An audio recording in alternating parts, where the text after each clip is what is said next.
The Book of Romans is a really important book. So, how is it important? The Book of Romans. So, especially the Book of Romans from chapter 1 to 8 is really important. It's like we can find the doctrine, the core doctrine of the gospel. What is the what's the will of God for this world? Why do we need Jesus Christ? We can find as we read this book of Romans. So, how is this book of Romans? It's like a storage room. So, it's a storage room for the weapons. So, we can't always be graceful, right? As you are living the life of faith, as you are living as a believer of God, as you are living as a Christian, then we can't be always graceful, right? Yeah, always. Sometimes we can be tired, we can be weakened, we can lose the strength. So, not always we can be maybe experiencing the Holy Spirit. Some other times we can lose the strength as we are suffering in this world. So as we are trying to live for God, but then as we also face many persecutions, many difficulties, then we can be also weakened.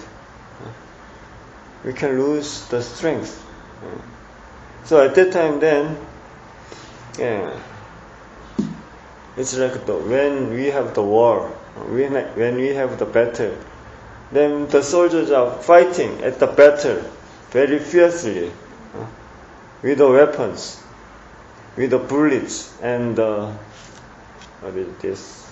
cannons. But then as they fight, then they can use all the bullets, all the cannons. Then what do they need to do? They need to receive the more weapons from the storage room. They need to go to the storage room and they need to bring more weapons, so then they can fight more. As we are living the life of faith, then maybe we can be tired. Sometimes we can lose the strength. At that time then, what do we need to do? Maybe we need to be strengthened again. We need to recover our faith again. As you are meditating the love of God more deeply. So, this book of Romans is for this one. So, as we are maybe losing as we are the believer of God, but then as we are living the life of faith, then as we are losing the strength, then we can, as we read this book of Romans, then we can be strengthened. Our faith can be strengthened. We can find the power. And then we can recover our faith again as we are reading. So, in London, they have the big museum, right? Some people say that then, in the big museum, then if there is a fire, then what do the people take out the first from the museum? Then people say that then maybe people will try to take out Bible. Or another people say that then people maybe need to take out the book of Romans.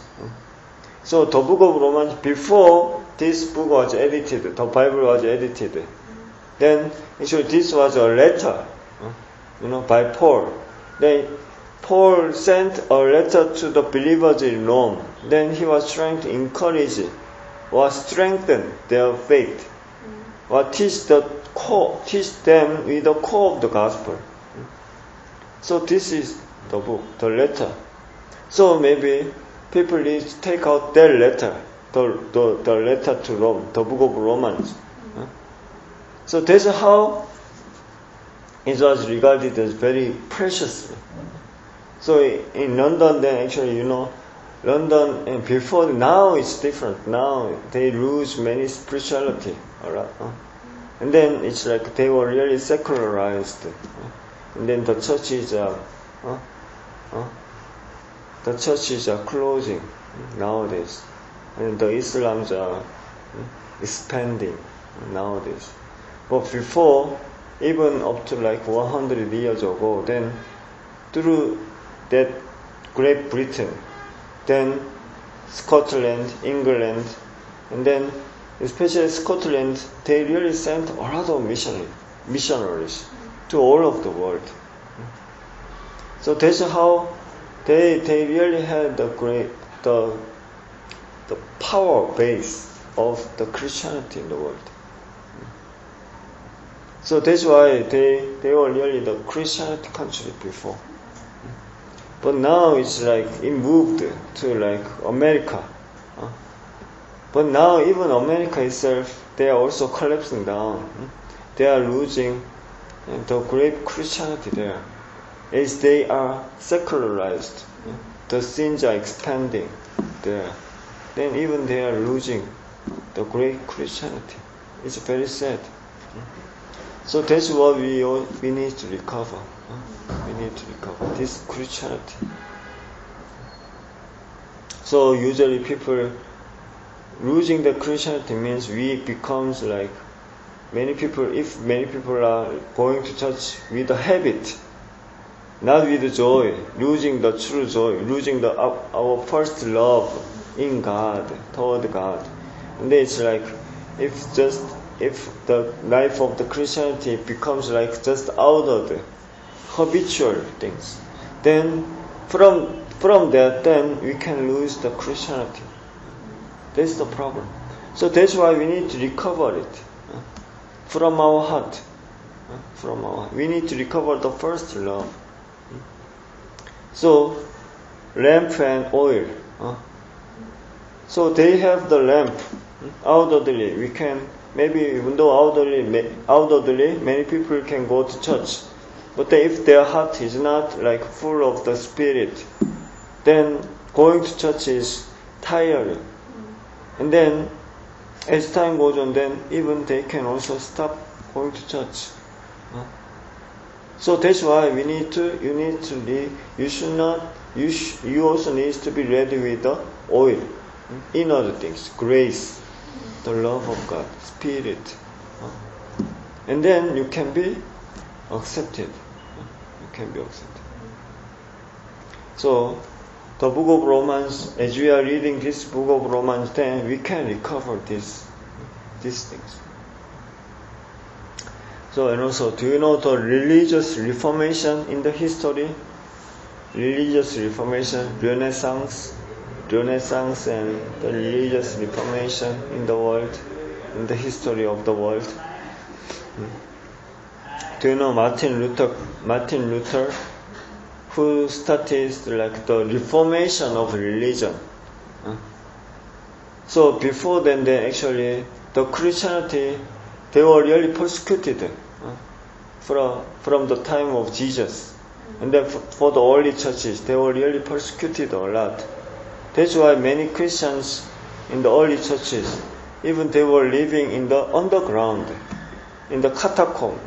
Have you ever heard of a catacomb? Like the tomb under the ground. They were living under the ground, trying to escape from the persecution. They were living in the tomb under the ground. That's how the Christians, they were living miserably. But then they lived with hope, hoping for heaven. But then, as time goes on, then the Christianity, it didn't die. They were not collapsing because they were from God. As they were more persecuted, then they were increasing more and more. That's why Roman Empire later, even they approved that Christianity. And then at that time, then the Roman Empire actually that was very corrupted, and also very dirty.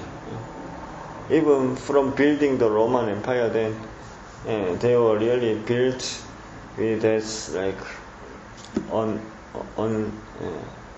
dirty things, sexual immorality things. The Roman Empire was full of that. The culture was, they were having the culture of bad. The culture is bad and sex and something else.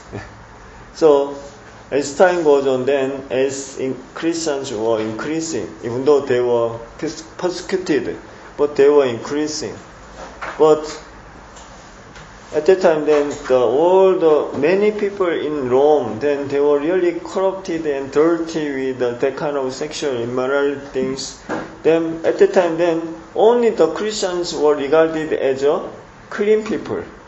So that's why the people who are living in the palace, the like royal family, they maybe wanted to marry the Christians. Can you imagine? Because only the Christians are like the clean people in the world. So anyway, that's how the Christianity could be expanding, affecting to the world. So maybe that's how maybe the Roman Empire, they decided to approve the Christianity. And then the Christianity became the government religion. So that's the Roman Catholic Church. So it was good. So people could evangelize freely. But then the problem is, another problem started. Because the church could have the power. The church could have started to have the money. From this time, then what was happening? The worldly things could start coming to the church. So that's how even the church itself is started to be also corrupted with the money and power. People had the faith of Christian as a Christian, not because of this true faith, but because of money. If they could believe in God, then they could have the power or money. They could enjoy their lives. These kind of things were happening. So when they were persecuted, then their faith was very pure. But then when the persecution disappeared, then this another problem started in the church. So that's how it started. It became worse and worse, the faith of Christianity. Even the crusade, crusade, they were using the name of God as a Christian. Then they were killing many Gentiles, especially the Muslims. They were using the name of God. Very bad history. But anyway, so that's how they thought that then even they can, if they buy something from the church, then they thought that their sins could be removed. And then another thing is when they become poor, then they also were trying to sell it again to another person. It's just the trading.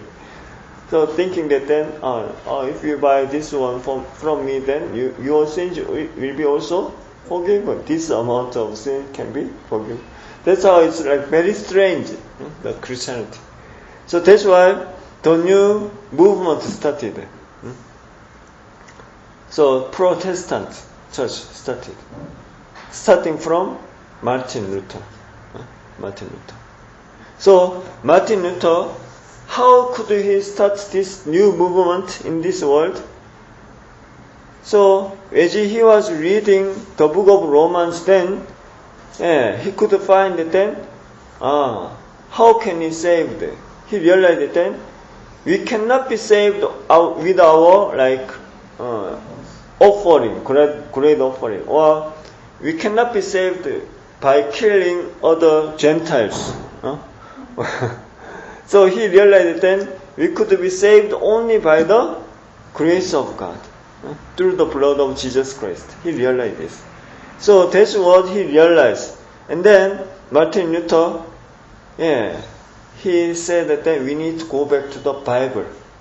We should not just focus on the liturgy itself. So that's how the new Protestant church started in this world. So that's how the book of Romans, it gave that great inspiration to this person. And also John Wesley, the same. John Wesley, who was John Wesley? He was the person who founded the Methodist church in this world. So John Wesley he also was affected from Martin Luther. He was reading the preface of Romans that Luther wrote to make the explanation of the book of Romans, which was written by Martin Luther. As John Wesley was reading that book, the preface part, then he was also inspired a lot. Then maybe he started the new things in this world. So that's how he started the Methodist church in this world. So the book of Romans, he gave a lot of inspiration and strength to the believers in this world. So that's how the book of Romans is very important, very affectionate for the life of faith. And then we can also find that who wrote this book of Romans? Who wrote? We said, right? Verse 1. Who wrote? Paul, a servant of Christ Jesus. He wrote this book. But then did he write by himself?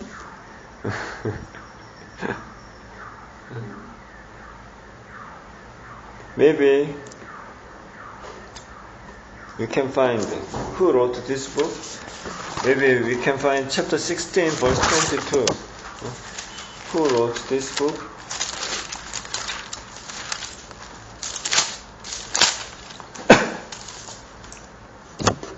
Romans 16, verse 22.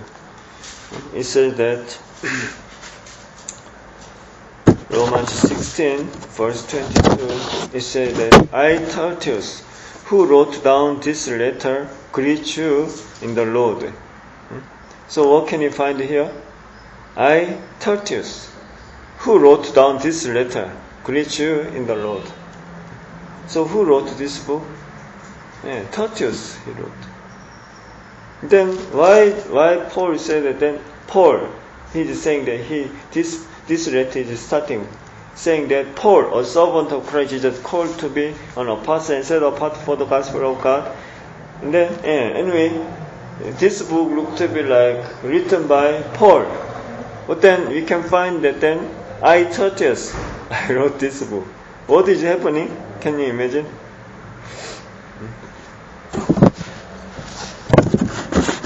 So a long time ago, did you see some movies whose background is the long time ago, like the Western countries? How are they?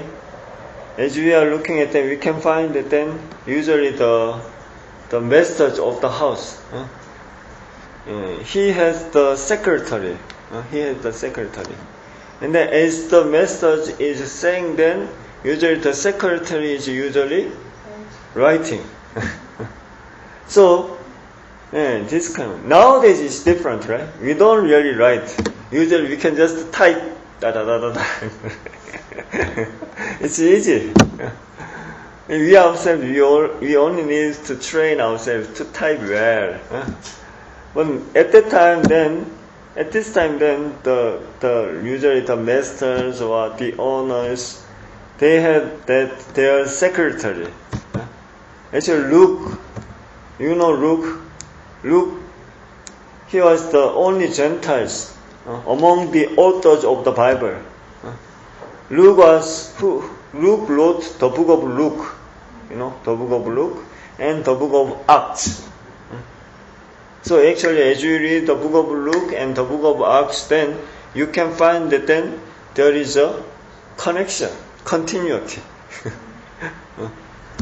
to a person to explain about the gospel, the life of Jesus, and then even after Jesus' life, then how the early churches were going. So the book of Luke was written by this Luke and Acts, trying to explain about the gospel to someone, Theophilus. Even we can find that the relationship between Luke and Theophilus was also changed. At first, then Theophilus looked to be like very higher. It's higher than Luke. But later, Theophilus became the disciple of Luke. And then later, as he was writing to Theophilus, then he's saying to just call Theophilus. But as he was writing the book of Luke, then he was saying that, hi, Master Theophilus. This is saying this. But then later, this position changed. You can find also. So anyway, Luke was also the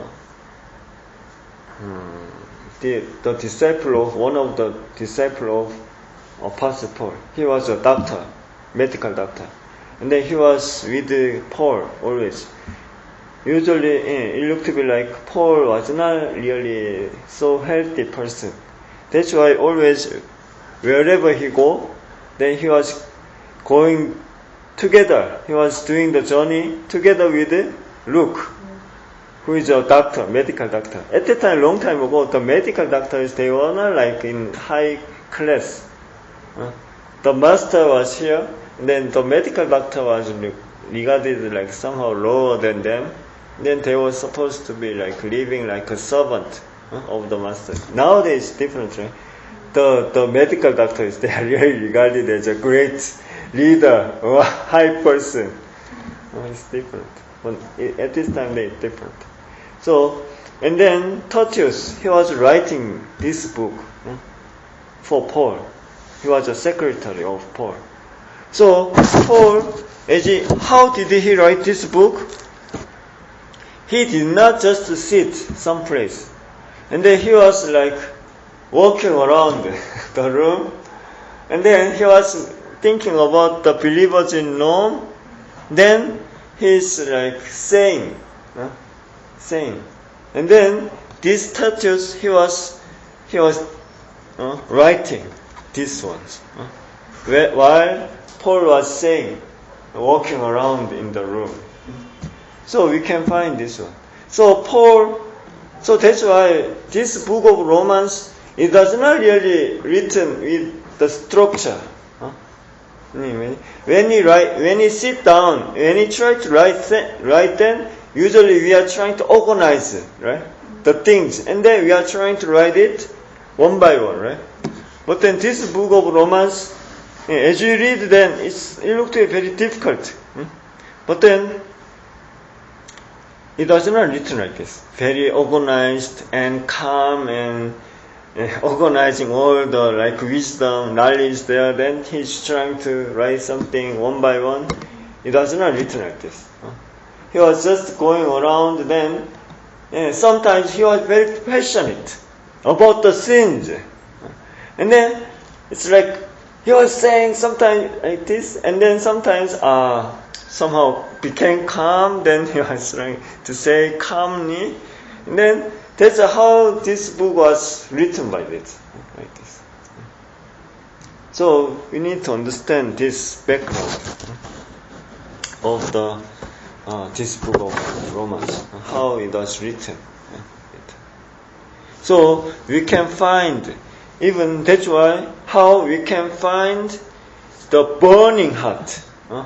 The burning heart, and also the passionate heart of Apostle Paul through this book. So, and then, and so where did he write this book, this letter, Apostle Paul? Where did he write this letter?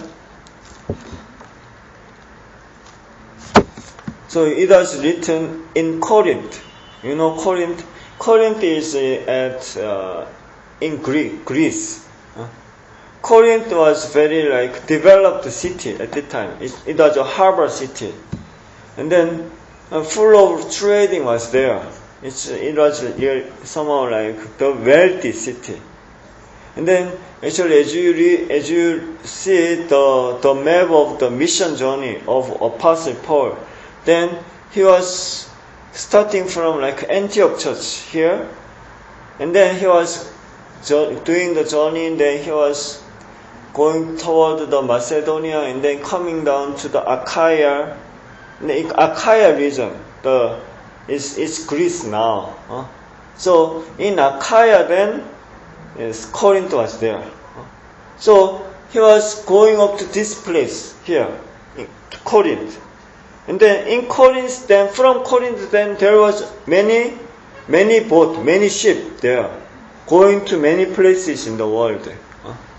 So from Corinth, then he really wanted to go to Rome, and then he wanted to go to the center of the world. Then he wanted to deliver the true message of God, the gospel about Jesus Christ.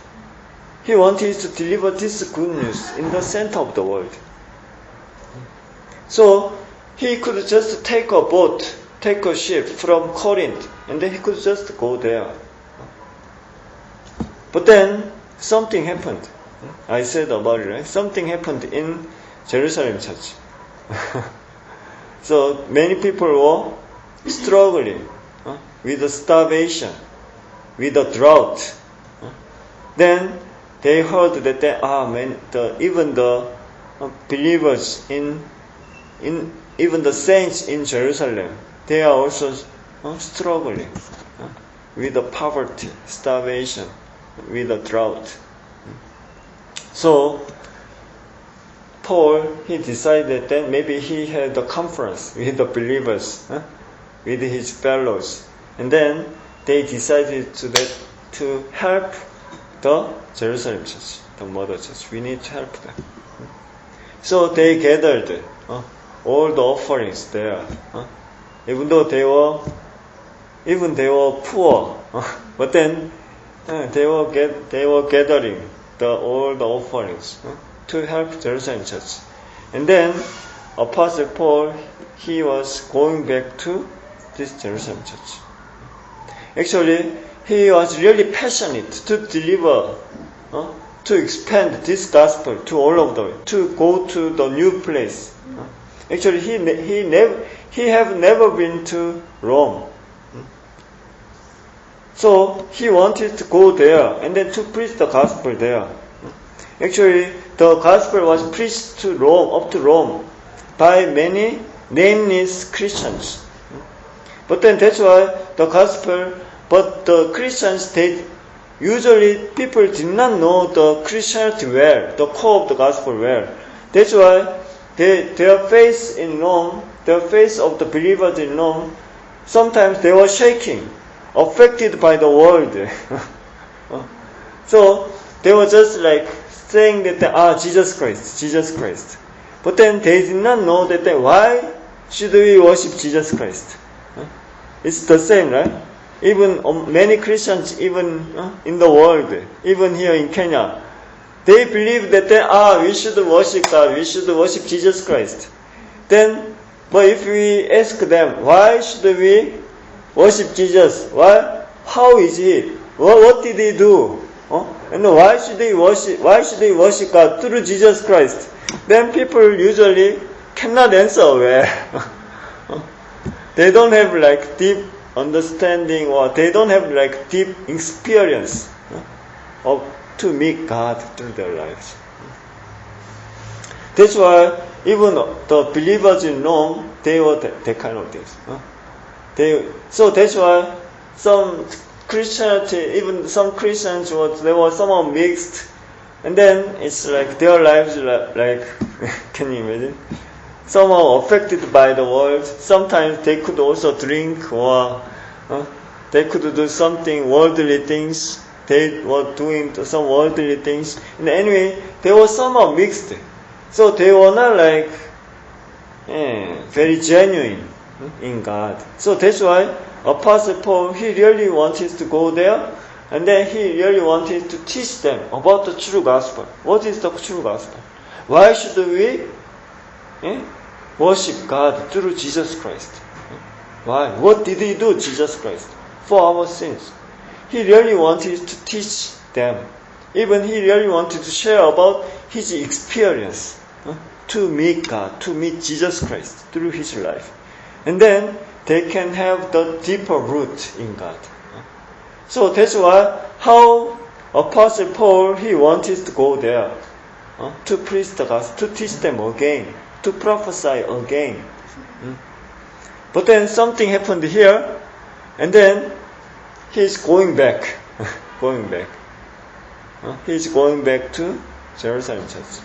So before he goes back to this Jerusalem church, then instead of he cannot, because he cannot go to Rome. But then at least he wanted to say to them something. By what? By the letter. So that's why now he's writing this book of Romans, this letter, for the believers in Rome. So what is this? It's like this book of Romans is like the dying will by Paul. So actually at that time, then nowadays it's easy, right? If you want to go to Rome now, even from Kenya, it's very easy, just like 5 hours, 6 hours, isn't it? Around 7 hours. From here to Rome, just 7 hours. From Corinth to Rome, if you use the airplane, just 1 hour, isn't it? 1 or 2 hours, just 1 hour. It's easy. We don't need to also worry about our death. We would not die. Usually the airplane is very safe. Very safe. Just take 1 hour. 1 hour journey. It's all. But at this time, how was it? Long. Long journey. Like 1 month or 2 months. Even though they could use the ship. But the ship is very slow. It could take one or 2 months to reach up to Rome. Very long journey. And also at that time, then there were many dangers in the world. The dangers of the open sea, the dangers of the burglars. So, they were not sure. Even Apostle Paul, he was not sure whether he can be surviving up to when he can really physically meet the believers in Rome. So he was not sure. So that's why he is sending this letter. Then he really wanted to, so he is including all the things, what he really wanted to say to the believers in Rome. So it's like the dying will by Paul to the believers in Rome. So believers, saints, please listen to me. So I want to say to you this one about the gospel. What is the gospel? Please listen to me, and then please know what's the gospel. Why should Jesus? So he's trying to explain about the gospel deeply and confirming. And then that's how he's trying to explain this gospel through this letter. It's like the dying will. So that's why this book is very precious. So through this book, then Apostle Paul is trying to explain about this gospel very passionately. So there is this kind of background for this book of Romans. So that's why it's very important. So when we read the book of Romans, if we also imagine or expect the environment there, the passion of apostle, then we can really understand it more deeply. More deeply. So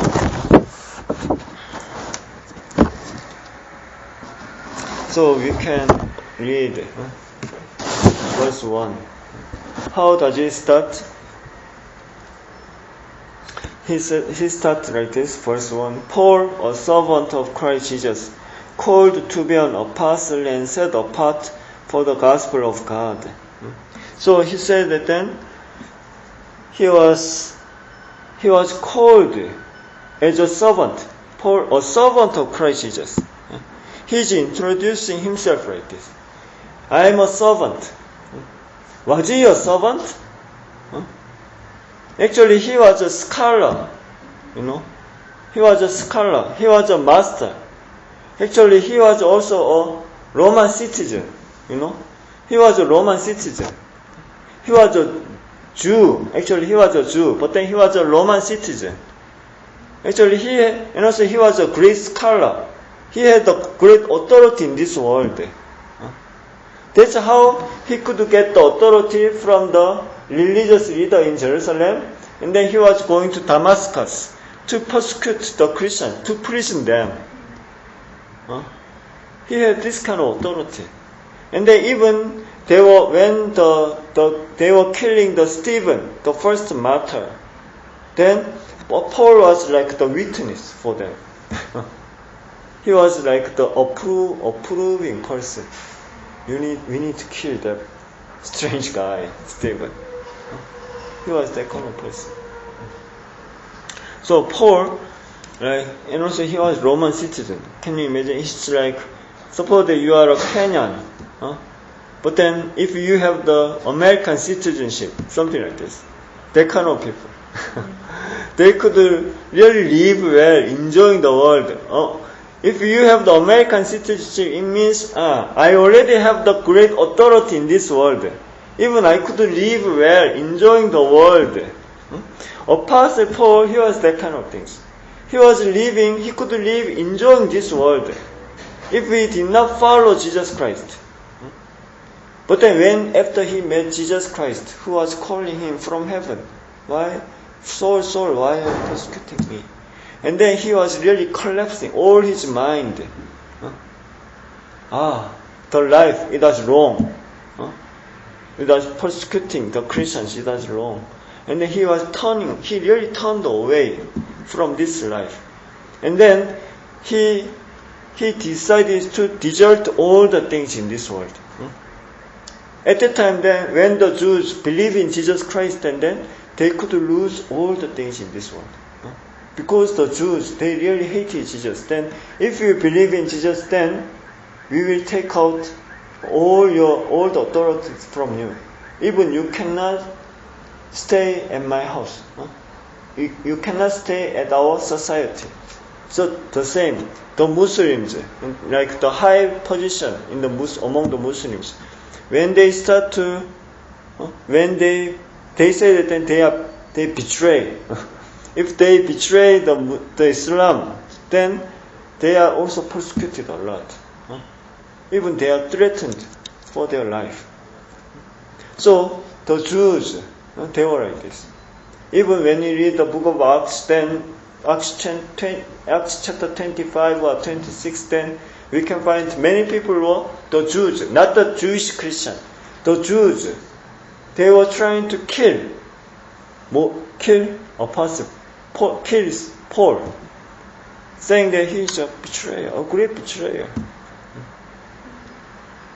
So, even though, Apostle Paul, actually, he could live well in this world if he did not really follow Jesus.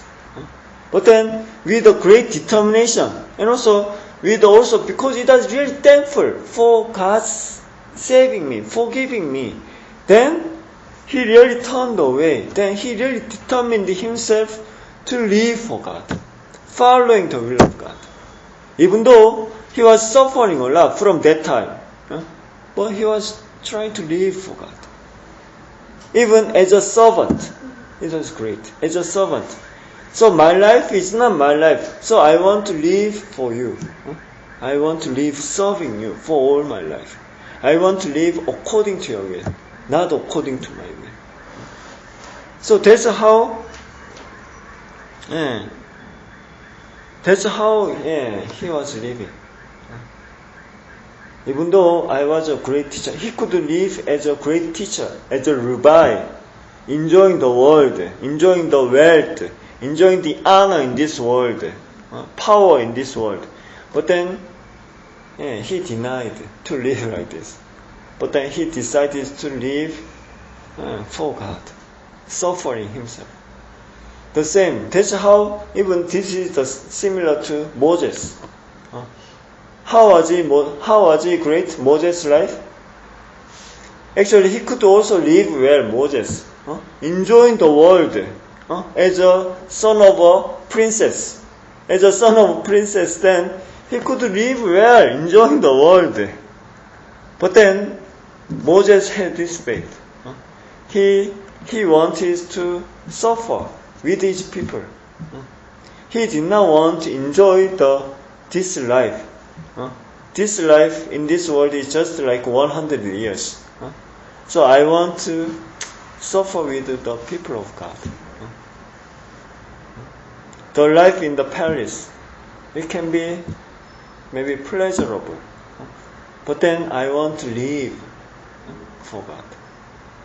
That was the faith of Moses.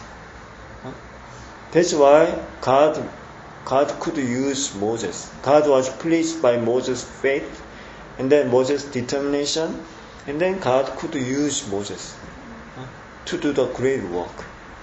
So Apostle Paul, he does the same. And then he was humble. He was humble. He did not say that I am a great scholar. I have the doctor degree. He did not say like this. I am a servant. I am a slave of Christ Jesus. He was humble. And then, he also said that he was called to be an apostle.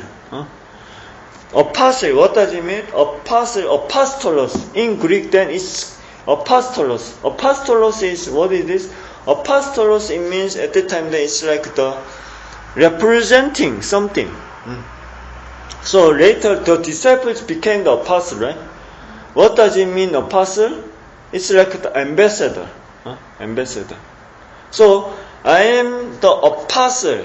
It means I am representing Christ Jesus. So for all my life then, I want to live as a representative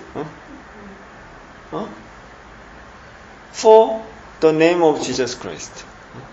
So he was living with this identity.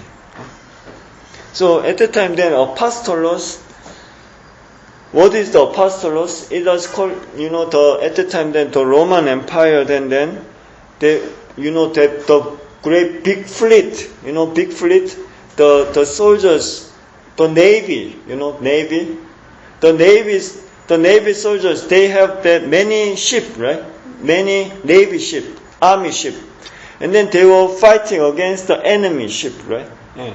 So the great many, like 100 or 50, they kind of the group of the ship of the army, they called it as an apostle, apostolos. So apostolos means they are representing the country, like the Roman Empire. So they are representing the Roman Empire. Then they are fighting against the enemy for this Roman Empire. So they are the apostolos. They were called as an apostolos. So it means when Jesus called the disciples as an apostolos, it means you can live representing me against the enemy in this world. You are the great like general for the kingdom of God. So, is it right? Yeah. That's how the disciples, they were living as a general for the kingdom of God, fighting against the evil spirits in this world, saving many people. Apostle Paul, he also lived like that, with this identity. So saying that then I was called as an apostle from God, not from man. Apostle, I was called by God. And then called as an apostle from God. Then, so I want to live as an apostle, as a general for the kingdom of God, to fight against the ignorant world, sinful world.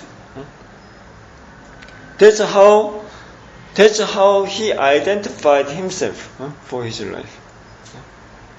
So, and then he also said then, I, Paul, a servant of Christ, is called to be an apostle.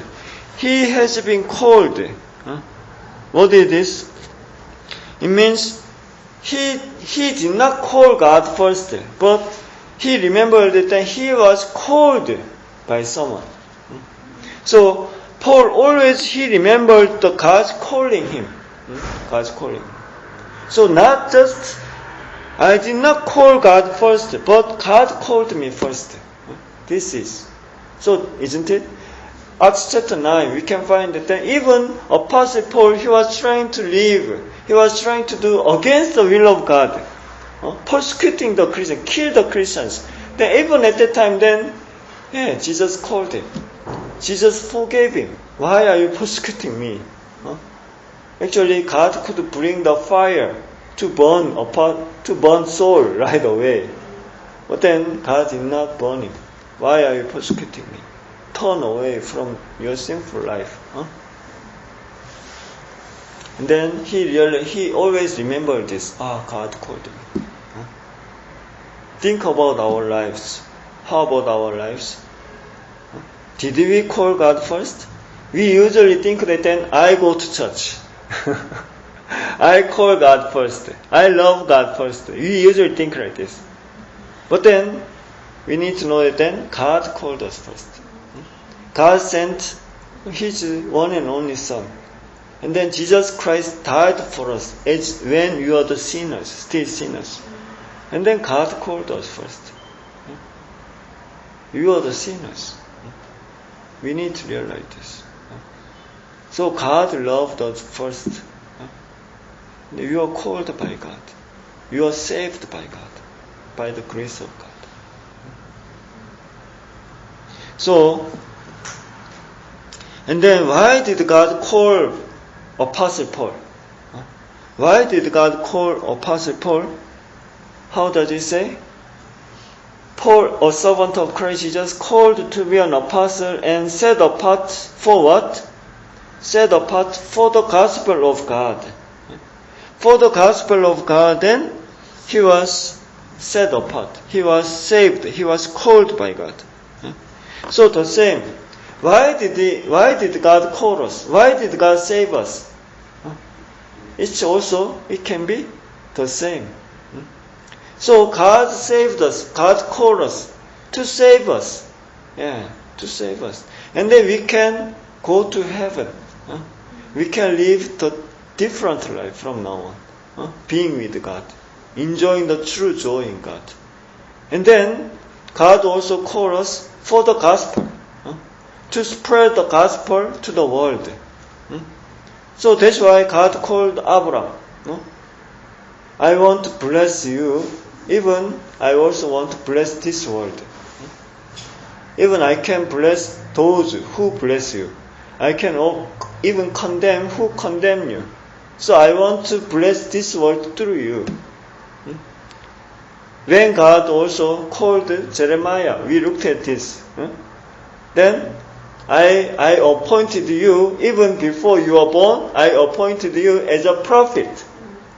So God wanted to deliver His message to this world through His people. That's why He called His people. That's why Jesus even called His disciples. I will make you the fishers of men. But then it's not just for God, it's also for us. Even I want to bless you. If you believe in me, then you and your family will be saved. Firstly, we ourselves, we can be blessed by God. And then, God wants more. God wants work, His work, through our life. That's why God saved us. God is calling us. So Apostle Paul, he realized this. So I was called as an apostle, and then I was set apart for what? For the gospel. So God called me for the gospel, to spread the gospel to the world, to the Gentile land. So that's what he realized for his life. So maybe the same. As we are living, we also want to realize this one. As God called us, as God called each one of us, God has the great plan. God has the great plan. God has the great hope for through each lives of us. So as we are, so this is the first part of the book of Romans. So you can find the heart of Paul, the passion of apostle to deliver this good news to all over the world. And also as he was living with this identity in God, being called by God for the gospel, we also want to live with a similar, with the same heart, with the Paul, with the apostle. So then God can also use us. So that we can also live as also the representative for Christ Jesus. And then God will be also happy, pleased.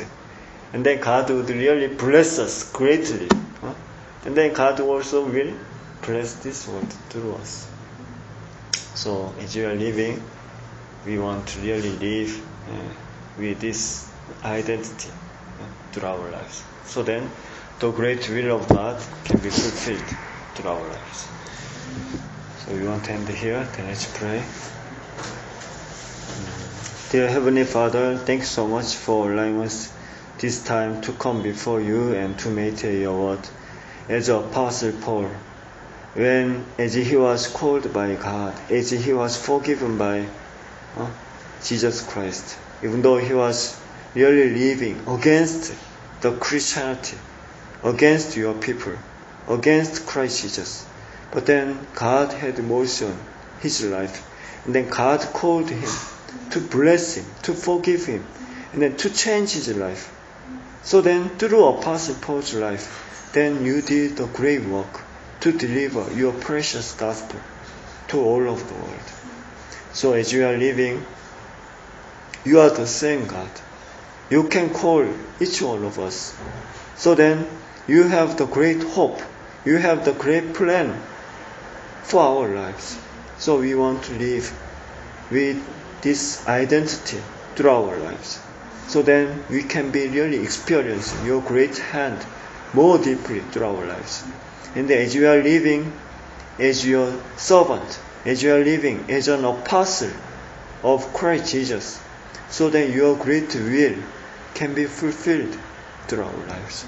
So the people who are living in this world, even the Christians, but then if they don't know you well, if they don't know the life of the Christians well, then we also want to teach them more deeply with the true gospel. So then they can really live differently according to your will, experiencing you more deeply. So then this, the new history can be happening through our lives. You can do the great work through our lives. So thank you for all your grace at this time. Then I prayed all this in the name of Jesus Christ.